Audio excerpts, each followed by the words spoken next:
Welcome to another episode of Start the Week with Wisdom. I'm your host, Bridget Burns with the University Innovation Alliance. And I am Sara Custer, the Editor-in-Chief at Inside Higher Ed.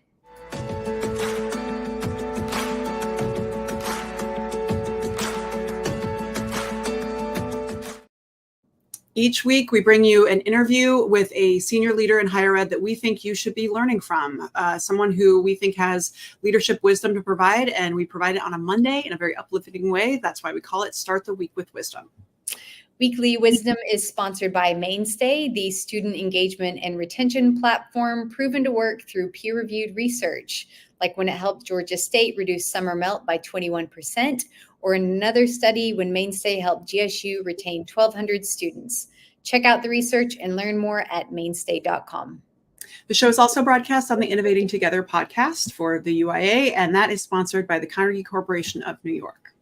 Today's guest is Mung Chiang, the president of Purdue University. President Chiang has been in the office since 2023 and was previously Dean of the College of Engineering at Purdue after extensive time at Princeton.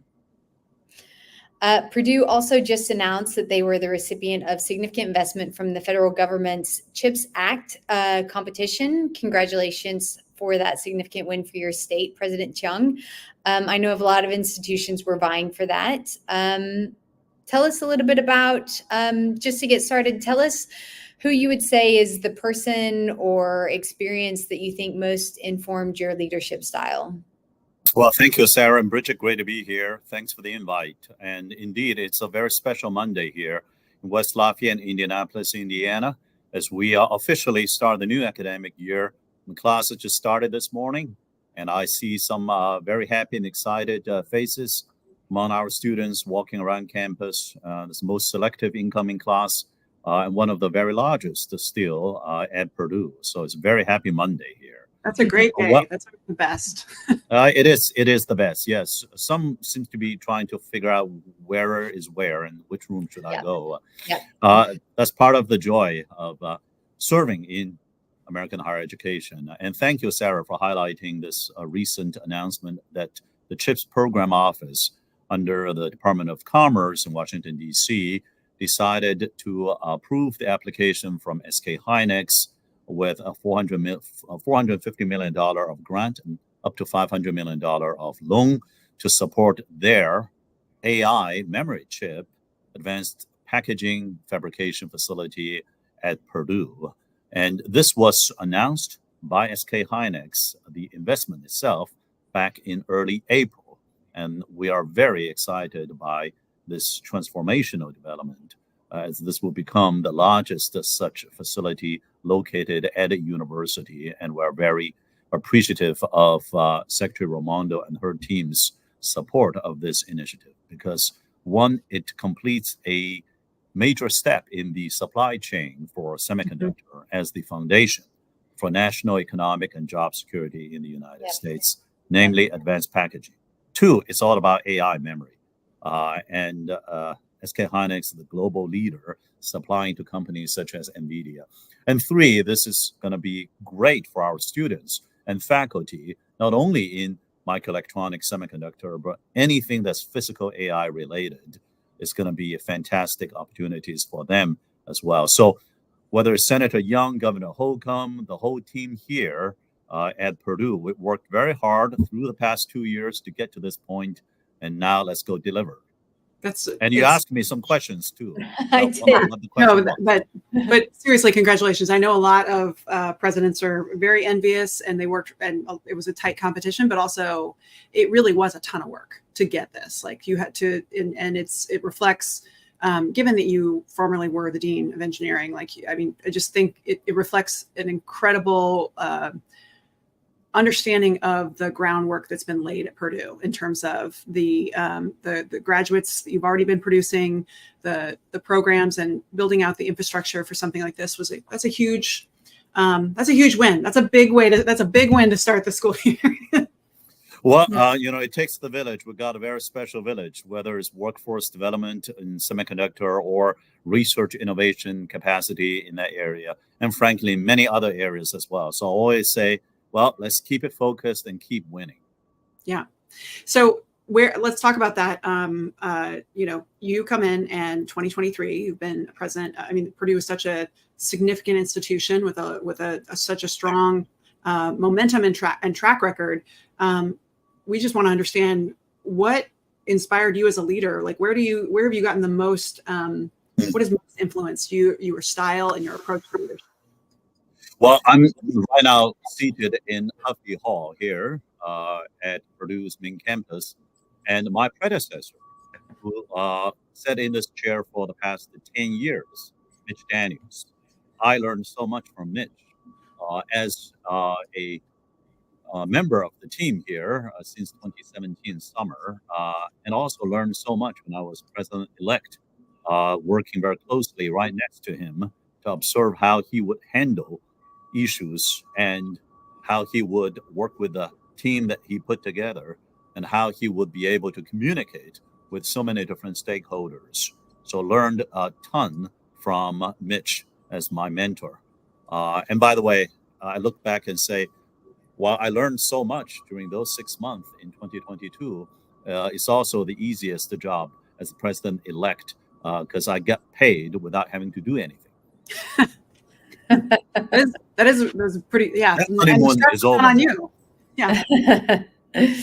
Yeah, so the observation period is also nice, and then it's kind of the cold, hard light of day comes whenever that finishes. I'm wondering, you've had such a long and varied career. I wonder if you could tell us what was perhaps the most surprising thing so far for you. Consequential decisions irritate people, perhaps. It shouldn't be surprising to anyone. I learned that in Washington, D.C. I learned that also in my role as a servant administrator to my colleagues, both at Princeton and Purdue now. And also, I'll say the ability for a leader to get the right team together around him or her. Mitch did that with fantastic efficacy. And of course, he served in so many examples the kind of leadership that demonstrates courage in making decisions, such as opening up the campus safely back in August 2020. Recently I had my commencement remarks at Purdue. The tradition is that the president would offer spring commencement remarks, and then the external speakers, usually alum, would offer the summer and winter commencement. I have 3 rounds of commencements per year. So my remarks earlier this year in May was to reflect upon what happened 4 years ago when Mitch and the team here decided back in, was it April or early May 2020, to reopen campus here at Purdue in August 2020 and be prepared to have a plan B if that's proven not to work. And it turns out that thanks to the great preparation and all the community members, especially all the students who lived out the pledge of Purdue, Protect Purdue pledge, we were able to pull that off and did not need to get to plan B. So there's a lot of surprises. That's your question there every day. But if you have a North Star and you have the right team to help debate and then make the right choices, whatever wisdom and courage that might take, then I guess you can minimize the negative impact of any surprises. That's great. And I feel like you've answered the question I was going to ask, which is around like the hardest thing you've had to navigate. But that, I mean, I think that and in general. Well, to be fair, I wasn't even here in 2020 because I was serving our country in the State Department. But if you were to ask me, the toughest one I have to navigate over the past 18 months, well, there's a lot. There's a long list. And some of them are not going to be surprising to anyone at this moment who watch any national news about American higher education. But I'll tell you perhaps a very special one, and that is March 2023, after winning the Big Ten men's basketball title, tournament title, and season title, we did not prevail in the first round of March Madness. And guess what? Well, I guess the team came back all the way to the first national championship game in 55 years the following season. So I guess, as Zach Eady would say, you just go back to work. That's great. I remember that energy at that point in time. Yes. Well, I wanted to follow up then. What has been the best part? So I feel like we're talking today on the first day of classes. Graduation day is always a special time, but you've had a very successful career, and we just announced, obviously, or it's been announced, but the CHIPS Act success is a pretty significant win. But I feel like you have a lot of things to choose from in terms of your career, the things that you're most proud of. I'm wondering what stands out. Yeah, well, I'm not sure, whether most proud of would be the best way to think about that. I'll say very memorable moments for sure. The team should be the one who should feel rightfully so very proud of the achievement. And I will share that sense of joy and pride along with the team. And I would look back and say early April, as mentioned, SK Hynix made their investment announcement. At that time, the largest single economic development deal in the history of state of Indiana. And then the same week, we had the total solar eclipse passing through our new campus in Indianapolis. And we had at Indy 500 Speedway, a very special solar eclipse watching event. And we always say it's the totality of Purdue to the totality of Indianapolis, as we now have for the first time our own urban expansion of the main campus. We're bringing all the programs there one by one to many different locations. We start out with 8 different locations as this new part of our main campus got started a month ago, and we're continuing the marbling into the entire city of Indianapolis. The same week, back in early April, was also, as mentioned, the first national championship game for our men's basketball team since 1969, which happened to be Boilermaker Neil Armstrong landing on the moon and Purdue Centennial. So all of those 3 things together in the same week, there was a lot of excitement, not much sleep, but all for good reasons for Boilermakers. I would say another event that I always enjoy so much is what we call Purdue Day of Giving. So towards the end of April, we usually have a whole 24-hour marathon fundraising exercise. And we deeply appreciate every single gift, large and small ones. And we have some pretty big ones, but really it's the total number of gifts that count, in my mind, more than anything else. Every single gift counts, including those by thousands of current students, and then tens of thousands by alum and fans and friends and their families. And my inauguration, if you will, was actually the 2023 Day of Giving. It was very simple, but a very heartwarming ceremony. There's no speech, no cap and gown. I ran around campus a little bit with the students to raise funding for student clubs. And then we had at the residence a barbecue cookout for the community members with young families. And that's it. That's the totality of the inauguration, if you will. I'm just happy that I was able to finish running without losing my breath completely. Some of these students that run very fast. A race? Was there Oh, time no race. I wouldn't be able to finish if it were a race. It would run real fast then. No, this is more like, dozens of students and I would run together. And then we do a relay, and other faculty, staff, alum will run as well. So it's all very, very friendly, although they couldn't help but run fast. And I think they were being very kind to me to let me run not way behind, but a bit closer to the middle of the pack by slowing down. I joked to them, it feels like you guys are all running backwards in order for me to be able to stay in the pack. That was a lot of fun. And we did that Day of Giving run yet again this past year. Somehow, either I'm getting older and not able to run as fast, or they are running faster than last year. But we'll see how long this can last. I love that you had your own special way or your own approach to your inauguration, because it really is a personal moment, and it kind of shows a little bit about what your priorities are and who you are. And I like that community-based approach and prioritizing, especially those with young families, because higher ed does not often consider how challenging our jobs are for people who have actual obligations and responsibilities outside of our work. And I'm sure those students are getting faster. I'm sure it has nothing to do with your Nothing age. to do with my Nothing aging? to do No? with it. No, Oh, okay. no, I'm sure All of right. it. Thank you. Now I feel much better, Sarah. I did just want to ask, because you've had such a, I said this before, but you served in the education department. You were a dean. Were you ever aspiring to the presidency, or did the presidency maybe find you? Well, no. So I serve in State Department, State and I Department. work in the education sector. I, was always thinking I'm going to do research. I may teach some MOOCs, and I'm going to do some startup companies based on the research and innovation from my own research lab. That's what I did. And then somehow, accidentally, I got sucked into this, I guess, the dark side of university administration. And I got colleagues who said, "Oh, Mung, why are you doing this?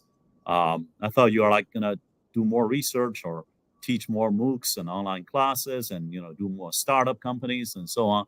And I enjoyed all of those so very much. I don't know the full answer to your question, Sarah, but I guess I do enjoy celebrating other people's success and having excellence at scale. A unique institution like Purdue has gives me a great opportunity. This is an incredible platform if you want to encourage and amplify and celebrate other people's success. And frankly, it's a whole lot easier to celebrate other people's success than to create my own. I love that as a reason to be a president. That's great. In terms Now, of, I don't have to worry about, what am I doing today? I said, well, I just read my emails, some good news done by some colleagues, and all I need to say, what a fantastic job. And occasionally they actually do get encouraged by a note from me. And I say, hey, I feel very good about my day's work, even though I didn't do anything. It's a good life. I'm telling you, it's a good life. Well, I want to understand as we wrap the show. We have a few quick questions. One is the best advice that you have received in your career that you frequently go back to. What has been a touchstone of advice that has been useful for you that you perhaps share with others most frequently? Well, when I was at the prior institution on one of the fundraiser events, afterwards, a alum came to me, said, "Well, Mung, what you just said was fantastic. That's exactly what we needed. Now hurry up and be patient." I said, "What? What did you just say again? Are those two supposed to be contradictory?" I guess they don't have to be. And then I was seeking actually advice from retired presidents of major institutions. And one of them gave me this great advice. First thing he said to me is, be patient. So I guess I'm not a patient person intrinsically, and trying to learn as I try to learn and pivot in many ways every day. I try to learn to be patient. And how do you do this? Hurry up and be patient at the same time. I'm not sure if I have the answers, but that certainly is one of the many pieces of advice that I got and has been very helpful for me. And is that one that you then turn around and impart to the people that you are leading, or is there another piece of advice that you tend to give others? Well, it's the who before the what. When I was doing startup companies, my mentors and board members would say, "Well, Mung, look around and look at who are the people you want to work with. Don't worry about first what are you going to work on together. It's the who before the what." Interesting. And same thing in Washington, D.C., same thing in higher education leadership or any other leadership. It's always the who before the what. The what zigzags all the way, and you got to have a plan and ready to pivot by listening to what's going on out there and reading the feedback.